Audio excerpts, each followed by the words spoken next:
That is not what we are told is the truth about history. Men are violent, terrible, evil, awful, no good, very bad beings. They're all toxic and misogynistic, and we need women running the show. That meme should be thoroughly and finally put to rest.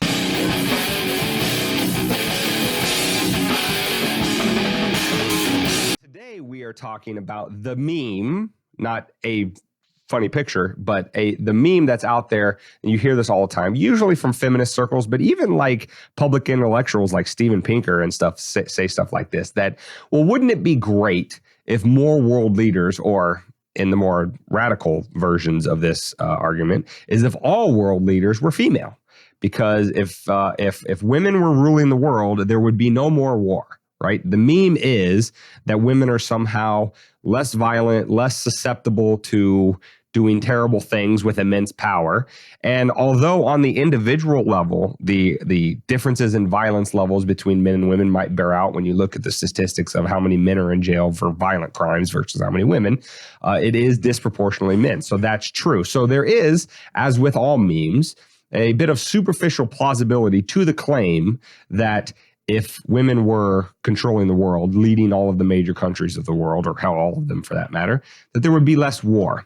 But as with all memes and their superficial plausibility, if you scratch the surface just a little bit, you find that it's completely baseless bullshit, and it's nothing more than misandry dressed up as feminist progressivism. And we are here, if nothing else, to destroy memes for you, our dear listeners and viewers, and tell you that that meme, much like the rest of them, is complete and utter bullshit. Well, again, it starts with a big old, grand assumption that, an entire group of humans are completely infallible and will always ever do good, and the other side will always ever be bad, and all the other side that they'll ever want to do is just evil. That's why we need to vote in more of the other side, which are so good.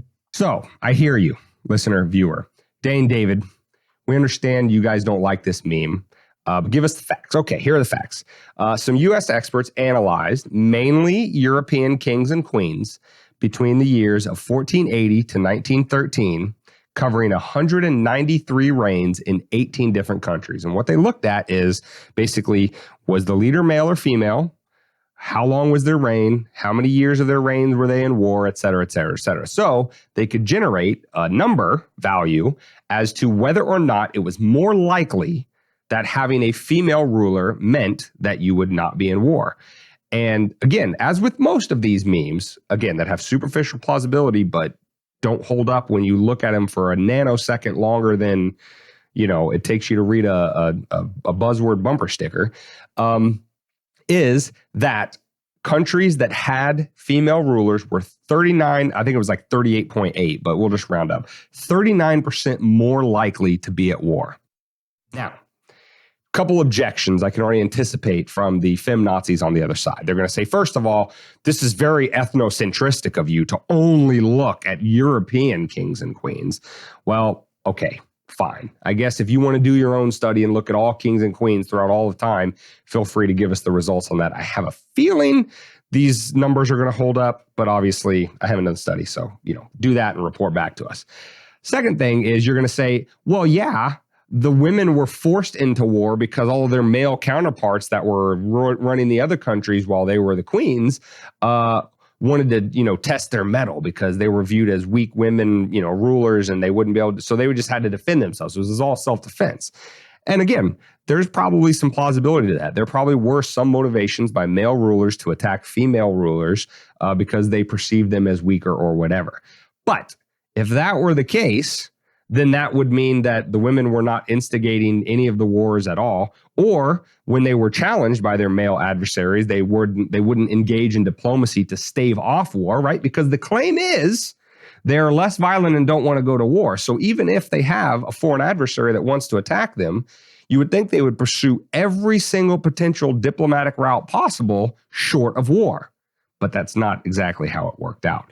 So regardless of what the motivations were, both internally and externally in countries ran by women throughout history, again, from 1480 to 1913, the simple fact remains that you are 39% more likely. If you're just a little pissant citizen in one of those countries, you are 39% more likely to have your sons, your daughters, or yourself be tossed off into some conflict to get your head lopped off with an axe. 39% more likely for that to happen if you had a female ruler than a male ruler. That is not what we are told is the truth about history. Men are violent, terrible, evil, awful, no good, very bad beings. They're all toxic and misogynistic, and we need women running the show. That meme should be thoroughly and finally put to rest. Hey, how do you like that? Now, were the Genghis Khans that, had an impact on the CO2 levels during the time that he killed so many people? Sure. Were there Roman centurions that would just wipe out entire villages, rape, pillage, and plunder? Yeah. But you know what? Just saying that, come back to the table, okay? We don't want to fight anymore, all right? We're on the same side. You guys are human just like us. You have your own stuff. We have our own stuff. We're working through it. We're trying to become better people. Just let's all treat each other as equals, but different. How's that sound, Dane? What a come together moment. That's exactly right. Despite what the feminazis will try to take from this clip and say that David and I are misogynists for pointing out this study that we didn't even do. Yes, David's exactly right. The point we are making here is not that men make better rulers than women or that men are somehow better to lead countries than women or anything of the sort. The point that we're making with this study is to get away from this premise that some segment of humanity, whether it be women, whether it be minorities, or any other sort of like smaller group, that they'll say, well, this group should have power and not that group because that group is evil and terrible and this group is saints. No human beings are saints. We are all cut from the same cloth.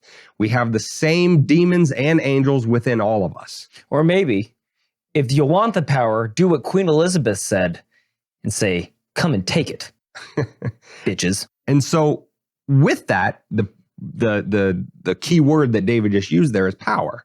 Is the point that we make on this podcast all the time, and we're just using this as our latest example to do it, is power is the problem.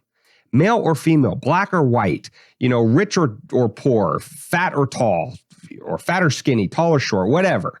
It doesn't matter. If you give a human being immense power, and then on top of that, give them the ability to call their fellow citizenry in to go shoot at some other guy halfway around the world that they've never met and probably have no personal beef with. He didn't like my paella. Cut his head off. That's going to have bad consequences. And you're that's going to have a bad time. Is there's pizza too much when you're power. French fry, you're going to have a bad time.